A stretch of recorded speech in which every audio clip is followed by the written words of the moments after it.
వారధి అనేది ఉంటే ప్రాణ నష్టంతో పాటు కాస్త ఆస్తి నష్టాన్ని కూడా తగ్గించవచ్చు అనేది అక్కడి లంక గ్రామాల ప్రజలు చిరకాల కోరిక. ఇప్పటికీ లంక గ్రామాలైన అయోధ్య లంక, రావిలంక, మర్రిమూల ఇతర ప్రాంతాల్లో దాదాపు ప్రజలందరూ కూడా వారి వారి నివాస భవనాలను ఖాళీ చేసి పట్టణాలకు వలస వెళ్ళిపోతున్నారు. ఎందుకంటే ఆ లంక గ్రామాల నుంచి వారి వారి యొక్క పిల్లల చదువులు వారి కోసం దాదాపు నిత్యం ఈ పడవలలో ప్రయాణంతో పాటు రాత్రి వేళ కాస్త సమయం ఎక్కువ అవడంతో కొంచెం ఇబ్బందికర పరిస్థితులు ఉండడంతో చదువుల కోసం లేదా ఇతరత్ర పనుల కోసం వారు నగరాల వైపు బాట పడుతున్నారు.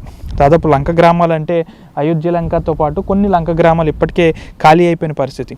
ప్రస్తుతం వారధి నిర్మాణం కోసం గత ప్రభుత్వ హయాంలో కొన్ని చర్యలు చేపట్టినప్పటికీ అవి కాస్త నిలిచిపోయాయి. కానీ సీఎం చంద్రబాబు నాయుడు గత ఎన్నికల మేనిఫెస్టోకి సంబంధించి ఆచంటలో చేపట్టిన సమావేశంలో ఇదే విషయంపై కూడా మాట్లాడారు. తప్పనిసరిగా అయోధ్య లంకకు వారధి నిర్మాణం అనేది చేపడతామన్నారు. దీనికి కూడా ప్రస్తుతం ఇప్పుడు కాస్త దీనికి కదలిక అనేది వచ్చిందని చెప్పాలి. ఎందుకంటే ఇక్కడ స్థానిక ఎమ్మెల్యే ఎవరైతే ఉన్నారో పితాని సత్యనారాయణ నిన్న ఢిల్లీలో కేంద్ర మంత్రి గడ్కరీతో సమావేశమయ్యారు.